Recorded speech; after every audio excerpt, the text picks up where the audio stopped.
Again, thank you for attending. This session of the Arts Integration PD will be focused on math. If you'll go to chat and grab that Padlet link and go in and respond to the 2 questions. I'm just curious to know how you've integrated this week, and especially if you used any tools or techniques from last week in your classroom. So I'll just give you a minute to respond.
Okay, so we have some comments about math with cubism, perfect. And the read aloud picture walks with art, naming the parts of speech with art. Yeah, and using a specific picture walk for Alma Thomas, perfect. And then, sometimes these techniques, you just kind of make them your own and put your own twist to it to make it fit your classroom. Sure, and then literature with fairy tales and illustration, perfect. So you guys were so focused last time and really good participants. So hopefully we'll have the same thing today.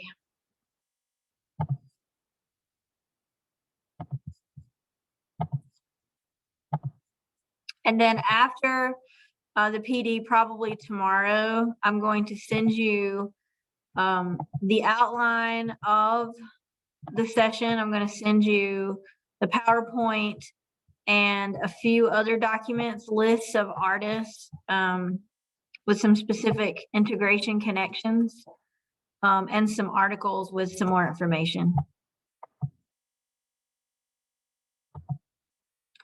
So let's jump right in. Sometimes when you integrate, you really have to think outside the box, and other times there are some very easy connections that you notice. I really appreciate when integration feels very natural. And as I mentioned before, we are an arts integration and A+ school. So we're always encouraging our teachers to be very deliberate in bringing the arts objectives into the core classroom and the core objectives into the arts classrooms. And the first few slides, I'm just going to talk a little bit about some of those projects. And hopefully this can give you guys some ideas of things you can plan. So this is a construction zone activity that our 5th graders participated in.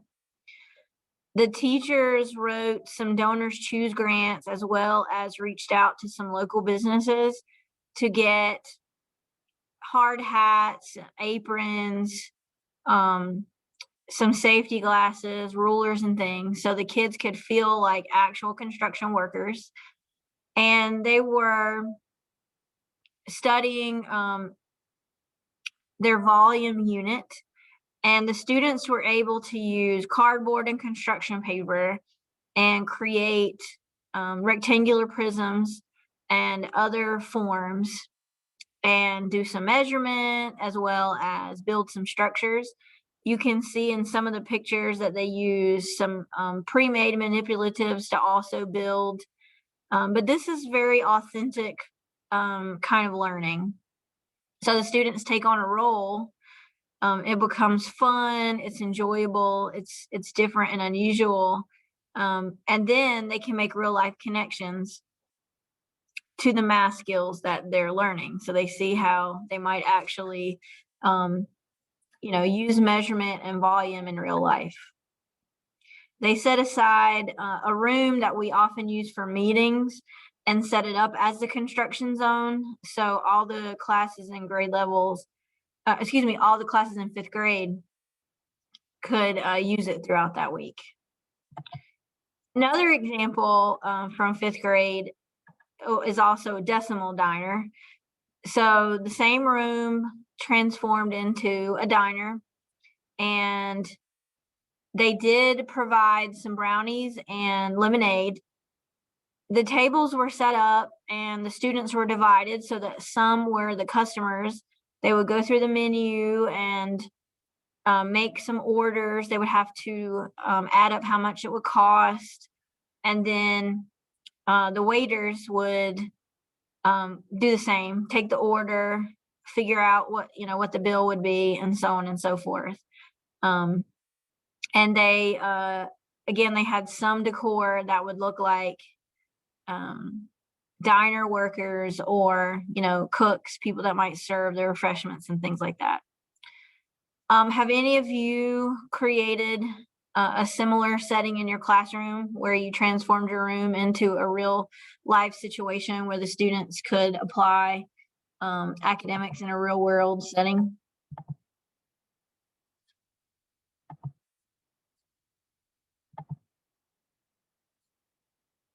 Or do you have any ideas based on what you see here? We did one kind of like a PBL, which was for partitioning shapes. And so we read if you give a pig a party, and then they had to make a pig cake using a square pan and a round pan. And so they had the pans, and we had little aprons and hats. And so they had to come up with making a cake for that. Perfect. And this may lend itself a little bit more to the regular ed classroom.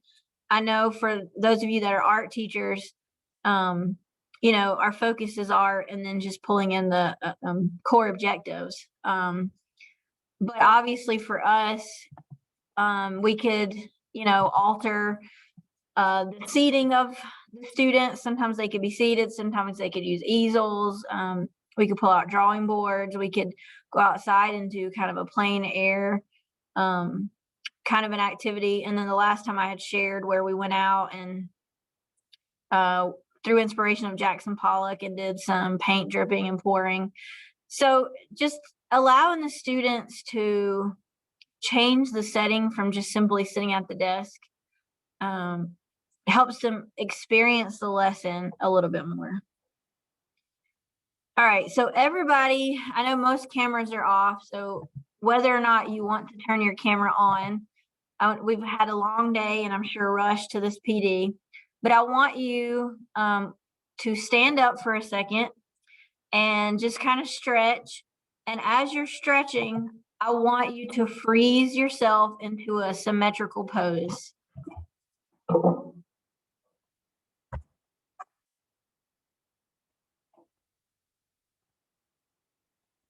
Can you guys still hear me?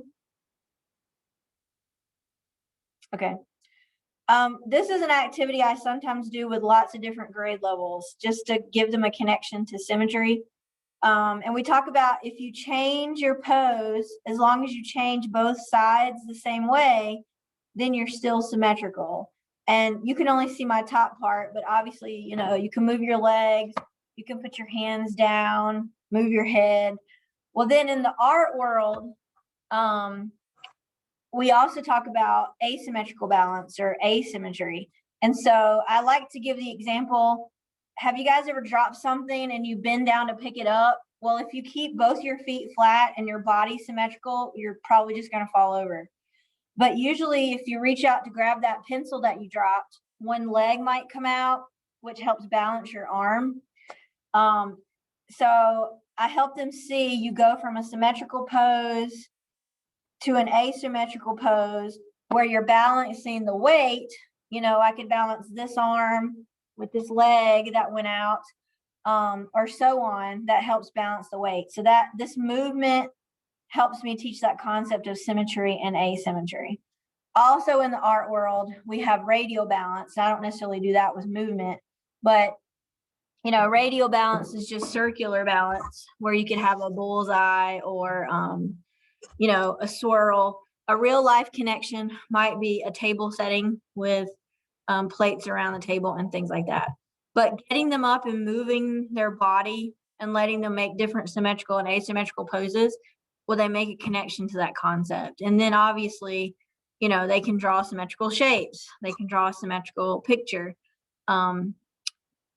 A lot of times in the core class, you know, we draw the circle that will divide in half evenly, or the heart symbol that's the same on each side. But technically, if you draw a landscape with the same tree on each side, the same rock on each side, the same cloud on each side, well, you have symmetry and not just dividing a shape. So hopefully now we're a little bit more awake and we've moved around a little bit. All right, let's keep. Amanda, Yes. when I did, one year I did the snowmen and you were looking down at them before they started. And we were talking about aerial perspective. I had all of them to stand up on their chairs and to look down. And then I had them switch partners to look down so that they could see a different perspective. And they just thought that was just, you know, excitement. Just standing on their chair looking down. Right, because it's school and you're supposed to sit in a desk with a pencil and a paper. I mean, you can't have fun and you can't do anything unusual. So perfect, great example. All right, grab a pencil and a paper. And I'm not gonna necessarily show you anything visual right now, but in the middle of the paper, and you might end up taking up most of this paper, I want you to write your favorite number, and hopefully it's a number less than 10.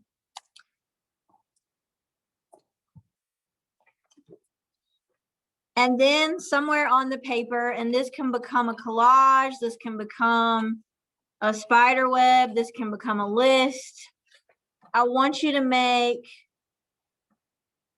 a mathematical representation of that number, some sort of a math problem, addition, subtraction, multiplication. If you want to use all the operations, I want you to represent that number in that way.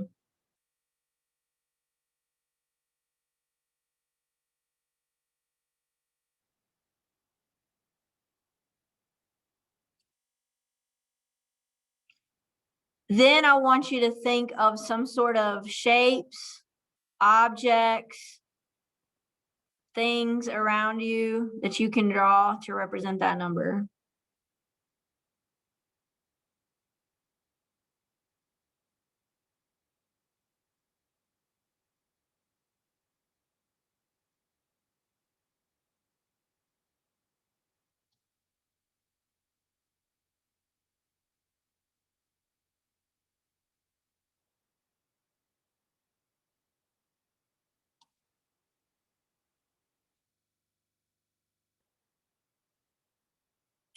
Then I want you to think of some places in the real world where you see that number and draw a representation of that.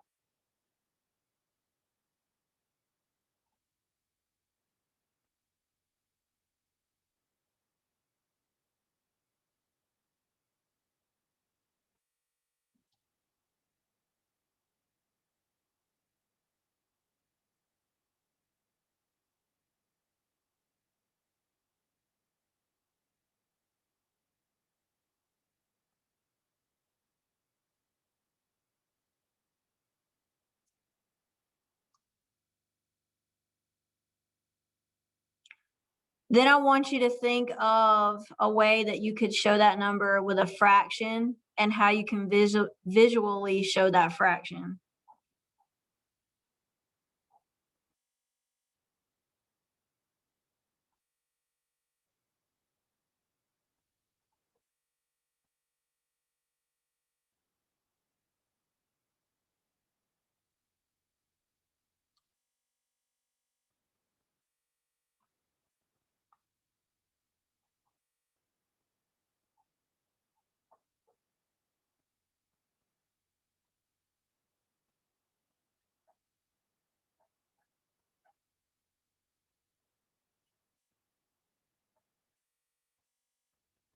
If you haven't already, think of things in our world that we have to count. For example, money. How can you show that number with money or any other thing in our world that you count?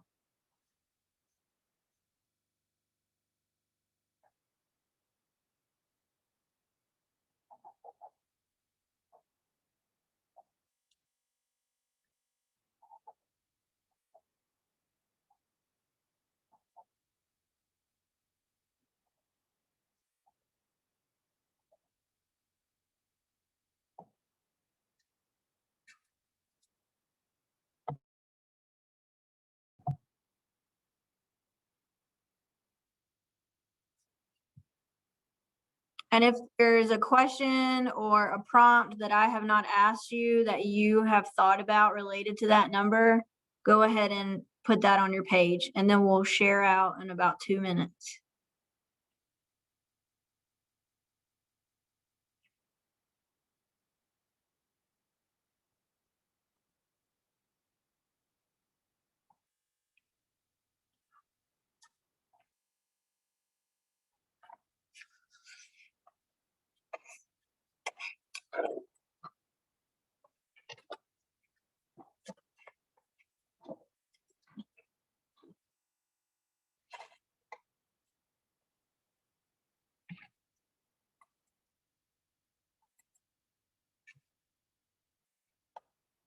So when you get to a good stopping point, whoever would like to share your drawing and give a little explanation, feel free to unmute and show us.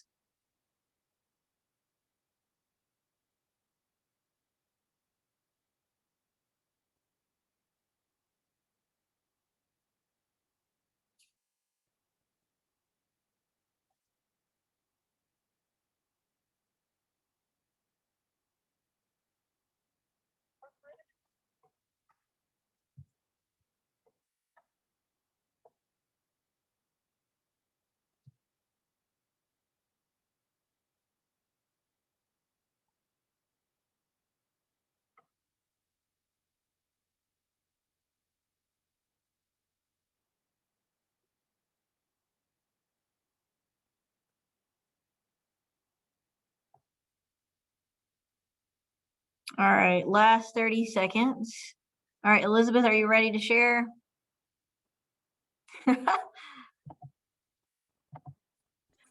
Call me out. Sure. All right, so I picked the number 4. I did 8 minus 4, 2 plus 2, counting 4 different dimes, the fact that there's 4 people in my family, tables and chairs, 1 times 4, dividing a circle up into fourths, counting with tally marks, so you count with 4s, 1 at a time, 1/4, I mean 4, yeah, whatever. And then 4 divided by 2, a chair with 4 legs. There you go. Hey, perfect. Awesome. All right, who else would like to share? Or as you see, I'll just call you out. How about Jill? Come on, Jill. My number was 3, and there's 3 in my family. And I thought of a tricycle, stop sign. I thought of like a pie into thirds, a 3-legged table, and $3, 3 coins, and then the tally marks like she was sharing. And to divide by 3, add, 2 plus 1, 3 times 1, 4 minus 1 equals 3. And I thought about like the 3 bases. I know home, we call it home base, but it's first, second, and third. So I thought about that. So Great. All right, anybody else want to share? she'll call you out. I did 4 too, and I had basically everything that she had, but I added square, trapezoid, rhombus, and rectangle. Sounds great. This activity is part of the Singapore math curriculum, if you've ever heard of that. Singapore math does a lot of mental math activities and a lot of real world connections. And I think I mentioned last time that I also taught AG early in my career when art wasn't as full-time as it is now. And I gave this activity as a classroom activity and also a homework activity. So they had to go home and find the number representations in their house. So, that could be the remote, the telephone, any kind of a device with numbers. You could go in the kitchen and find the measuring cups and spoons and all those sort of things. And again, the kids are seeing that what they're learning is relevant. It's not just for school. It goes into their life. It's fun. It's a treasure hunt. And then with this particular activity that you did today, you can make it as artistic as you want.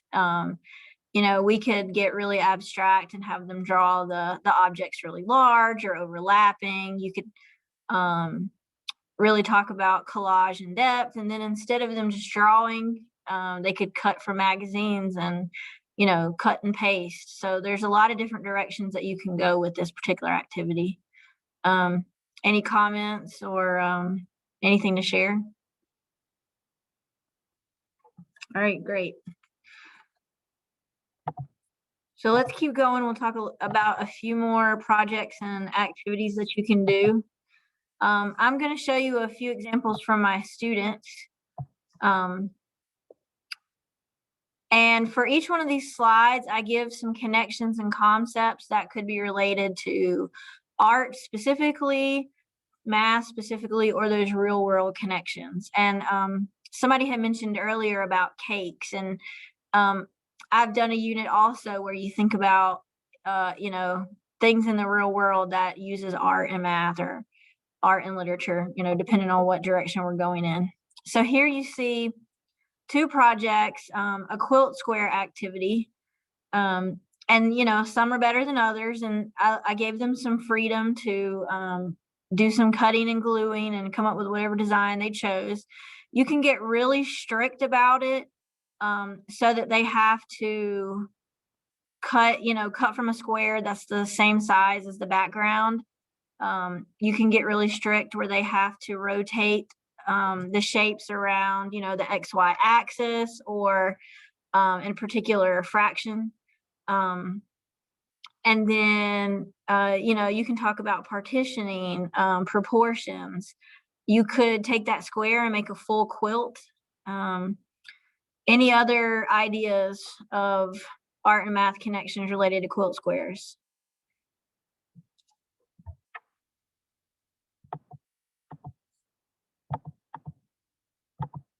I'm actually doing a quilt square drawing this month and relating to the Underground Railroad. Yes, Is that what you were going to say? that's what I was going to share. We did a freedom quilt.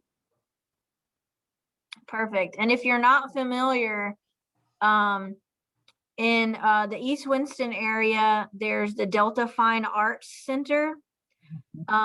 They focus on promoting African American artists, and almost once a year they have a quilt exhibit.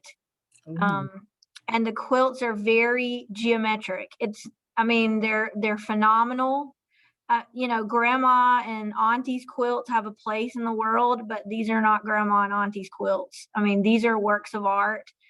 I took a field trip there a couple of years ago they showed a quilt with all the Underground Railroad symbols. They did an activity with my students where they got to make their own quilt square from fabric. And I think they actually have a quilt exhibit up right now. So if you search Delta Fine Arts Center, you can get some good resources to make connections to quilts and geometric shapes and things like that. Another project that you see here on the screen, it's a gadget printing activity. So they cut the print into a tree, but they basically just started out with a blank rectangular paper. Gadget printing is basically just using found objects that you press in ink and press on paper. So for this activity, they were talking about patterns. We were differentiating between rhythm and repetition of the same shape, object, or color versus, two or more different objects. Once they filled their page with the prints, then they flipped to the back, chose an object, drew the contour or the outline of the object, and then cut it out. So I got everything from trees to fish, different animals. And then once they determined the object they were going to cut, then they would make a background just to go along with that. So you see the green grass and the blue sky and then the tree on top. Can you think of some other math concepts or integration that you could do with gadget printing?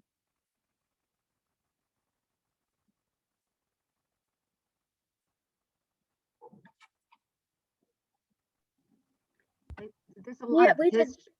Sorry. Elizabeth, I'm talking. Sorry. So there's a lot of history that can constantly be taught. And I think the kids love that because you teach them about the printing press and how, years ago, you couldn't buy a book. One book was made and that was it. So you had to share that book or somebody owned that book and had to read it to everybody. And they're just kind of in awe with the history of the world, past 200 years ago. It's just like they have no clue. So history along with the quilts, we did the history of the quilts with the Underground Railroad and talked about that they had meaning behind them. But I think printmaking is always a great way to bring up, printing presses and how it evolved through history. Okay, I'm done. Go ahead, Elizabeth. It's your turn. No, I think that's awesome. I was gonna say too, I know a lot of times when I'll do some gadget printing or just printing in general, especially with my lower grades, I'll do a music tie-in. So, how can we represent the rhythm that we're hearing? How can our sponge or whatever it is we're using, how could it go along so they're hearing it and then we're seeing it, so we're relating it in that way too. Great ideas, both of you guys. Was there somebody else that started to speak also? I thought I saw somebody unmute. Okay. All right, let me give you some other ideas. And again, these are not exhaustive. I wrote this as sort of a jumping off for helping you think of other ideas as well. So in the bottom left, it's a paper cutting activity. Basically, you think about symmetry and you think about an animal, a face, or, sometimes they want to jump off into something completely different that could show symmetry, that could basically be the same on both sides, and something where you can see the detail through paper cutting. If you look at the history of paper cutting, you can get really intricate with X-Acto knives and things like that. But obviously I wanted to keep it to something that could easily be manipulated with scissors and something that would be safe for elementary school. So they choose, or they brainstorm some different ideas. They choose their final. We do fold the paper in half. They have to think of the concept of what would half of a lion's head look like? What would half of a frog look like? And I helped them sort of work through that. And then, as you know, if you want two eyes, that are spaced out, you don't draw that on the line of symmetry. So they have to sort of think through those concepts. But then if you want one nose, you do draw that on the line of symmetry, but you only draw half of it. So it's really kind of a deeper sense of thinking, especially when they have to think of the negative space and that they're going to cut this out rather than draw it. And then once we get the basic symmetrical shape and some of the details that have to be cut away, then they cut from the edges to create the texture, especially since we focused on animals for this project, and animals that could have fur or some sort of edges, that they could manipulate and cut away. In the center, this is a kindergarten project, a pair of socks. So this was a way to, they started with crayons, so drawing patterns, drawing geometric shapes, practicing different kinds of lines. In the art world, this is a focus on the art elements that we talked about the last time. In the math world, you get those geometric shape connections, those pattern connections. You could even talk about, proportions of different sizes of details on the socks. You could bring in, pairs of real socks for them to see. They could look at their socks. And then we painted over the crayon with watercolor to create a watercolor resist. I've done this similar sort of drawing of pattern with other clothes. You could, make a quilt. You could decorate an African vase for Black History Month. In fact, we've done that. But any sort of a real life object that would lend itself to holding a pattern, you could create that with the students. And again, you're making that real world connection. So they're seeing patterns in their life, in their world. And then the top project, we talked about molas. We looked at some real life molas, and talked about the Kuna people, where it originated. We looked at the map and found Panama. And then you have to think about reflections again. Most molas with two animals or two objects, they face each other. So it is the reflection. And they had to think about positive and negative space. With a mola, the Kuna people layer different colors of fabric. So if you have red on the bottom and then there's, green, yellow, and blue, well, if you want to show that bottom layer, you're going to have to cut through to show. So they have to have the concept of the positive and negative space and overlapping. Any comments on these projects? Any similar ideas that you've done, or any discussion? I have done a Noten for the positive and negative space, and we have looked at Picasso and his love for African American mask, and I think it is so needful, because as you are sharing that, their concept is, in order to achieve that, there's a process that I have to cut away. And I was just thinking, I'm not done a mala yet, but I would love to do that, but I would probably introduce the Noten to them first and get them in that thought process, because like you said, some lines you cut on that symmetrical line, on that line, and then some you don't. And that is really, and that whole positive and negative space. And I don't know if you guys, when I have them in class and they can't see it with that positive negative space, I tell them, I go, turn it upside down so that it just becomes a shape. And I said, then you're looking at that positive and negative. And like you're saying, Amanda, I don't know, it's like concepts, problem solving, critical thinking, processing. We do all that.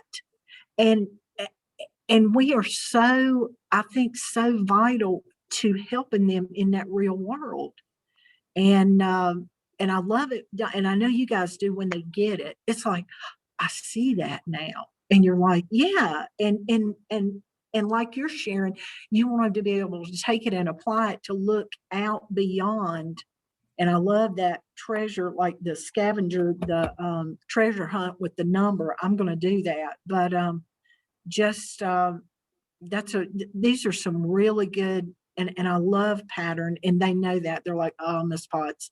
But it helps with their sequencing, and like someone shared, it helps with their shape, and to be able to visually see something. I mean, if they're taking a test in math and they can visually see that, I mean, what a win-win for them, and even if they take it and say, well, we did that in art class, yeah. So I love your examples. Thank you. Thank you. And even one of the comments that you made, I think sometimes we have to say to students, what you're thinking is, or what we're learning today is, because if you're teaching in this way of the integration that seems natural and pulling in their real life, they're going to forget their learning and they're in school. So you got to sort of ground them.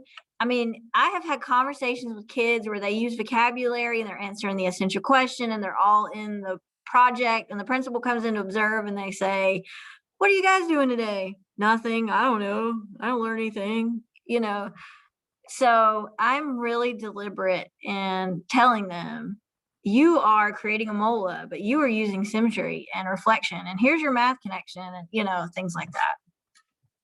Any other comments before we move on?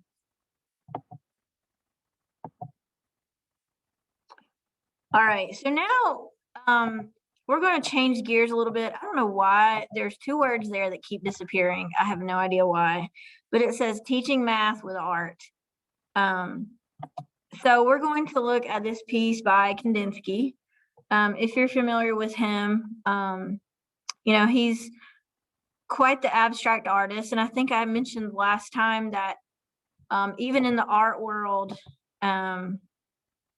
when you literally create a painting, a drawing that you could argue that you don't see any recognizable objects, we can even call it non-objective.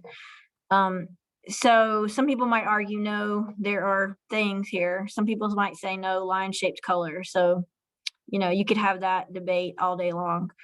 I don't know how well this will work, but you have two options, and I'm just going to give you some time to think, and then we'll share out.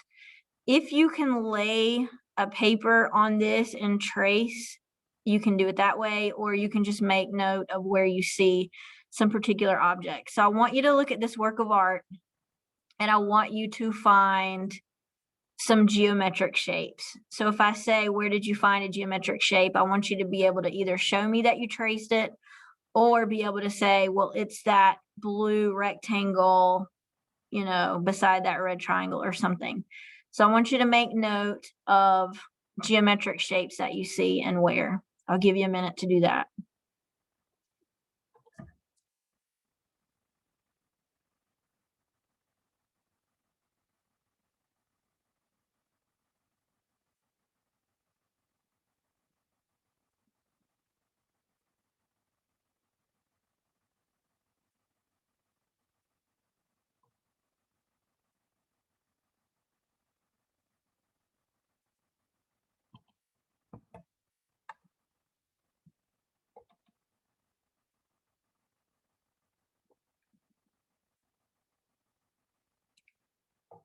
Once you find geometric shapes, then I want you to make a note of organic shapes. You can draw them, list them, trace them.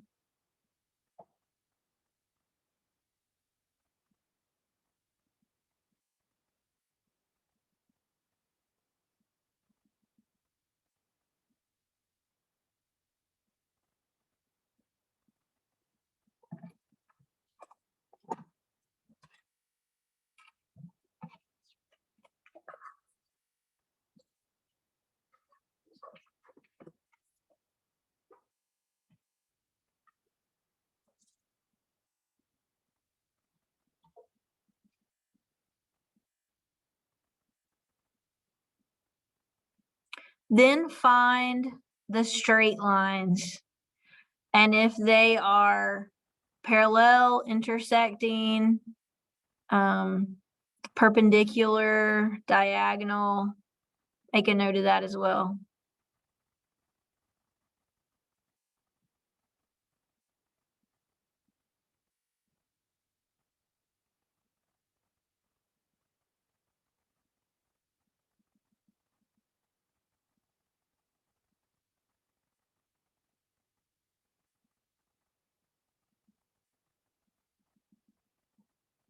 And finally, find one or more acute, obtuse, or right angles.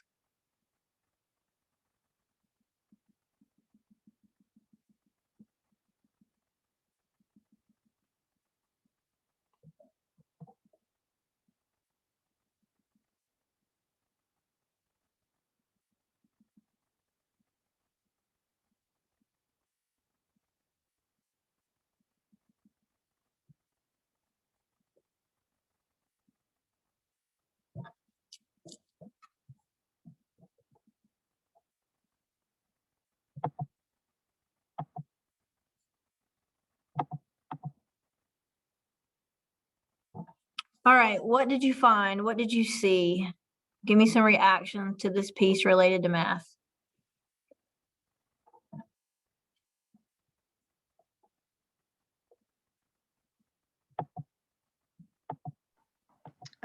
There's some rectangles to the left. There's a yellow rectangle with a pale blue rectangle on top, and then really a gray one in between. There's some squares to the left of it that are small, a purple and a yellow one. There's some right angles below that, where the somewhat square looking shapes are overlapping. You see various right angles. Thank you. You're welcome. What else? Well, I was thinking these checkered squares, we could do like fractional pieces of that. You know, like how many red blocks out of, I don't even know how many's on here. They could be like 2 out of whatever. Absolutely. Yeah, I was gonna ask you guys, what's a math connection that you can make that I haven't asked you about? Absolutely.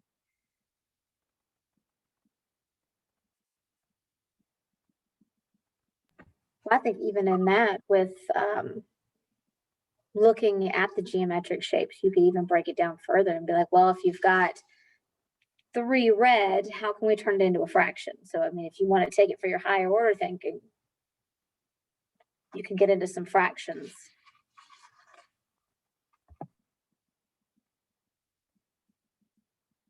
Absolutely. And then, you know, over sort of centered and then toward the purple, you have those squares that are already kind of partitioned into, you know, smaller squares. You know, so you could talk about partitioning, you could look at the fractions of how much of that is a value or a color, you know, and things like that. Obviously, this is slightly challenging doing this virtually. If I were going to do this with my students, I would either give them a laminated version of this that they could lay a paper over and trace, or, you know, a printed copy, and they might, you know, trace the geometric shapes with one color, trace the organic shapes with another. They might do different colors with, you know, parallel, perpendicular lines, or with the angles. Miss, in the chat, you see an animal shape. Okay, sure. And we're focused on math, but obviously you could have them write about what they see, not give them a title, but this could be a journal activity where they come up with a story to explain this, write a poem to explain it. Absolutely. And then we stuck with straight, perpendicular, and parallel lines, but obviously you could talk about different kinds of lines that, zigzags and wavy and so on. But this could be an assessment. If you find a way to, collect from the students with tracing or, having their own copy, then, this could be an assessment based on those math concepts. Here's another artist that lends himself to math, Pierre Mondrian. You art teachers probably know that this is kind of based on a subway system. Tell me what you could teach in the core class using this, or in the art class bringing in math. What could you teach with these pieces?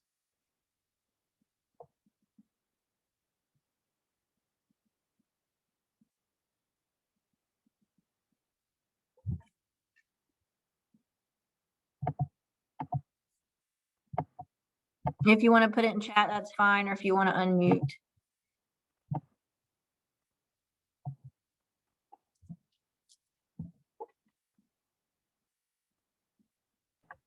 I think when they shared about fractions, fractionally, how many are black, how many are yellow, and also the one up top, which was the one supposedly of the city, that kind of thing, that you could maybe they could create a maze kind of thing.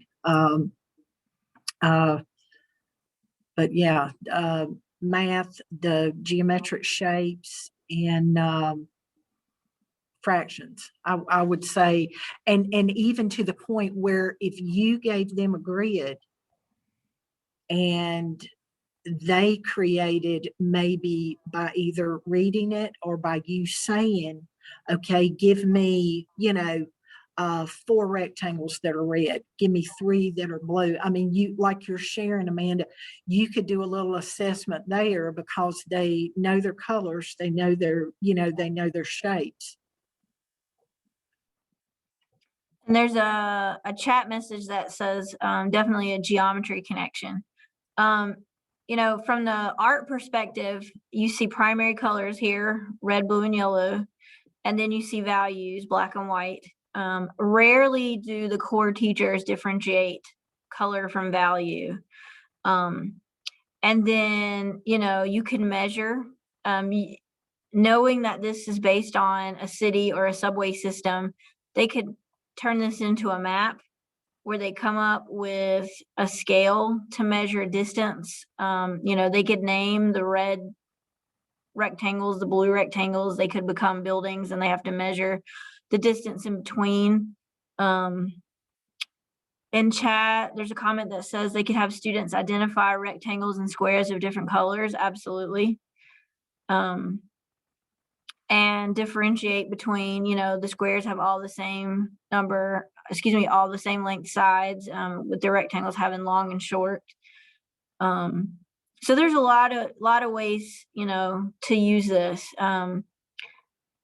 You could, even from the art perspective, or even for the advanced student, they could create a version of this with diagonal lines. How would it look if the lines weren't all, creating right angles or rectangles and squares? And, if you really wanted to get silly in art, could you do this with wavy lines or zigzags?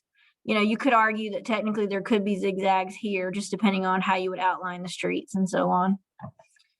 But again, I'm just kind of brainstorming with you to just kind of help you think in this direction. So here are 2 other artists that lend themselves to math. MC Escher with his tessellations, and then Pablo Picasso with cubism. Of course, there are many cubist artists. Tell me what you guys have done with tessellations, either in math or art. We have studied MC Escher, and they have created just from like a template, and they have created animals from that.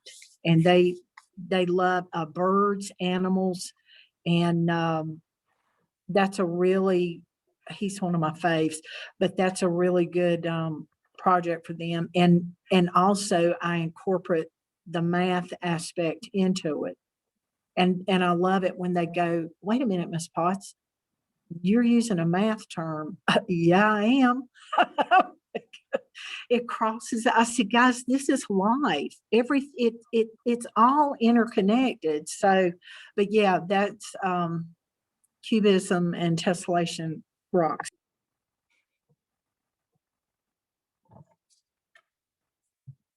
Anybody else want to share?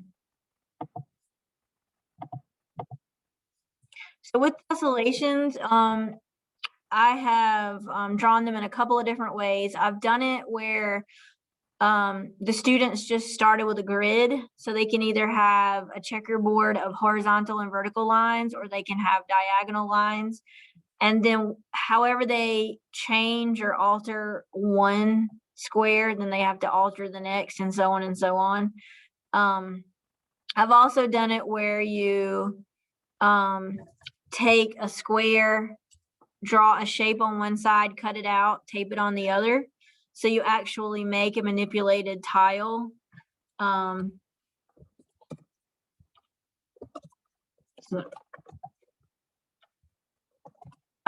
then you can trace that tile over and over to create the tessellation where they fit into each other.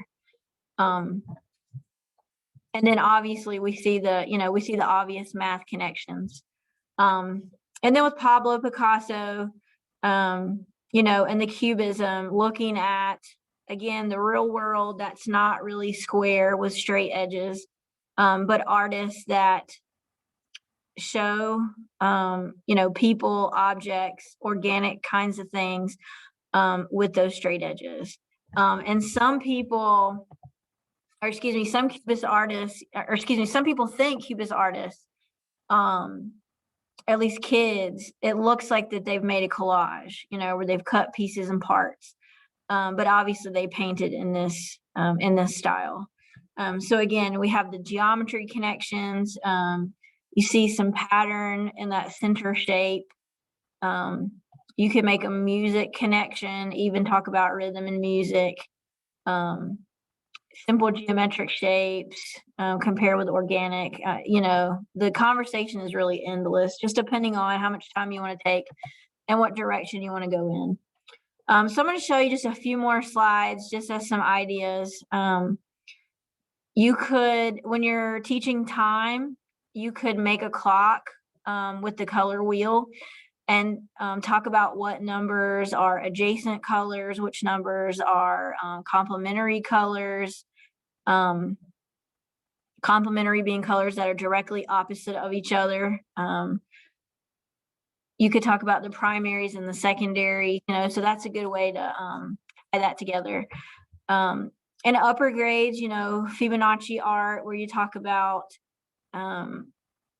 those kind of number sequencing where shapes could gradually get larger, gradually get smaller, do some overlapping. You could even go in a social studies direction and talk about maps and create a map with the same kind of concept. You could do drawing with compasses and protractors. There's a really famous piece in the North Carolina Museum that looks like that piece on the right, and I forget the name. If you guys know, let me know. But you can just, talk about overlapping, do circle art, color mixing. And then obviously, tangrams or relief sculpture, two-dimensional and three-dimensional, symmetry, volume, form. Does anybody have any other ideas based on the slides and the examples that I just showed you? We do one with radial symmetry and a compass in third grade, since they work a lot with direction. So we talk about taking the circle, breaking it down into fourths. Where is your north, your south, your east, your west? So we get into a lot of that too. which is fun because then they get into actually designing it and how does that 1/4 of their pie, how does it repeat? Sounds great. And I don't know about you guys, there are certain projects that I really want them to just draw freehand and not really worry about any kind of precision. Some of my students, especially with circles, they want that tool. They want it perfectly round. But this is a place and this is a way. You could also in the art world, talk a little bit about the difference in art and design. So we know if we were being more precise with our measurement, if you're going to paint a wall or a building, it's going to be more precise and less abstract and artistic. All right, great discussion today, guys. We have a couple more things and then we'll do our review. So I have a few books I just wanted to share that I've recently discovered that I've really enjoyed.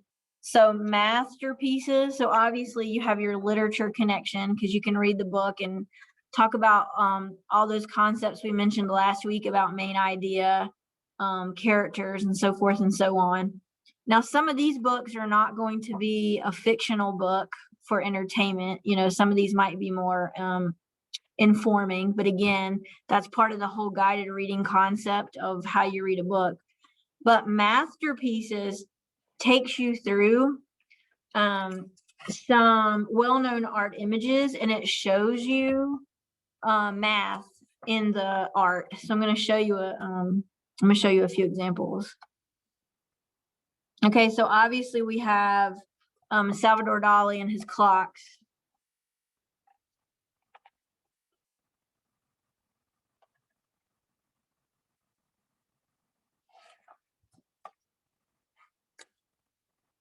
And the description says, is it a dream or is it real? It's hard to know when art's surreal.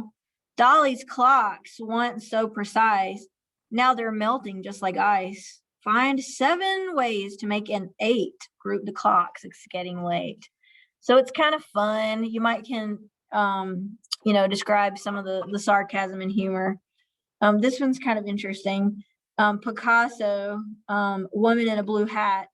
In a Picasso, you might see both front and side concurrently. He changed the way we think of art. His cubist style was just the start. Try grouping eyes to make a 10. Find all 6 ways or look again.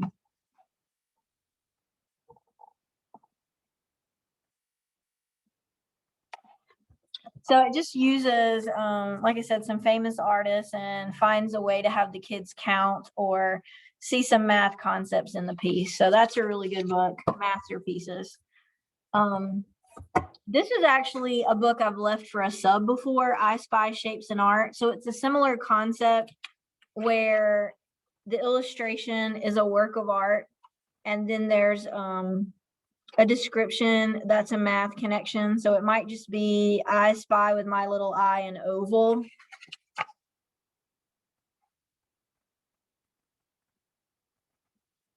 And you have the artwork and, the kids can find the oval. I have read this before and put the book on the projector and then have the kids come up and find the shapes and the concepts. Another page, I spy with my little eye a circle, and the art is just a whole range of different types of art.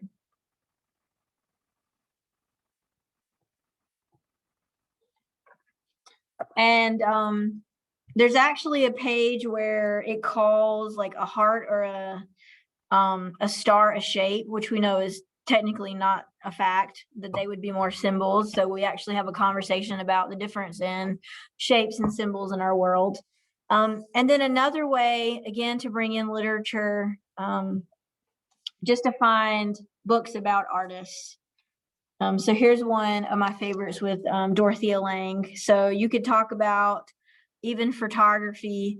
This one is not so much math related, but just being able to bring the arts into your reading and math lessons, just simply by reading a book about them.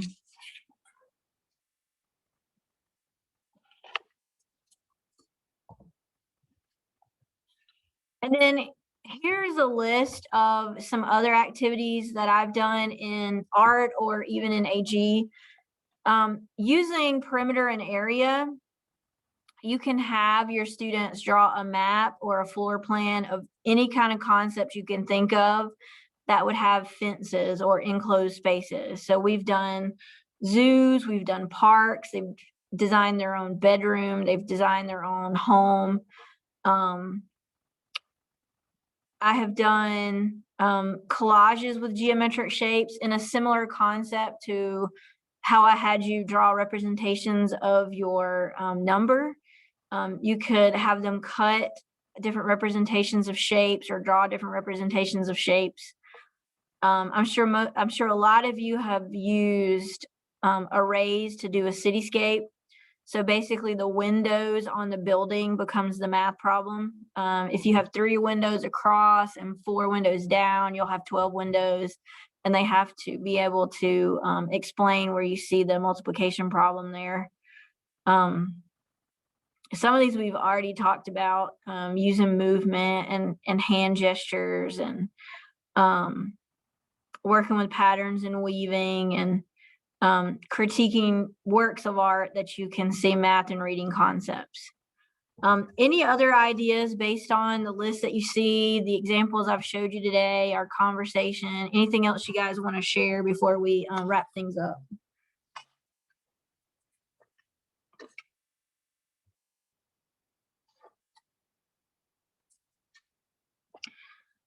So probably tomorrow, I'm going to send you each of these documents. I have a list of artists that lend themselves to particular math concepts. So you can look those up just for more reference. I have another list of project ideas. And again, obviously it's not exhaustive, but it's just to kind of help you think in that direction. I also made a list of some articles that just give you some more ideas in arts integration.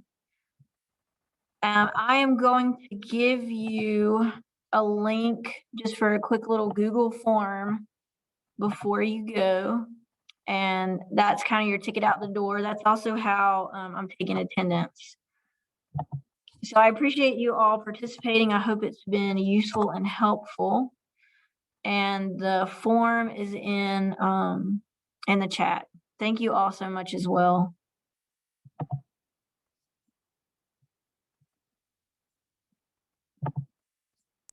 Thank you.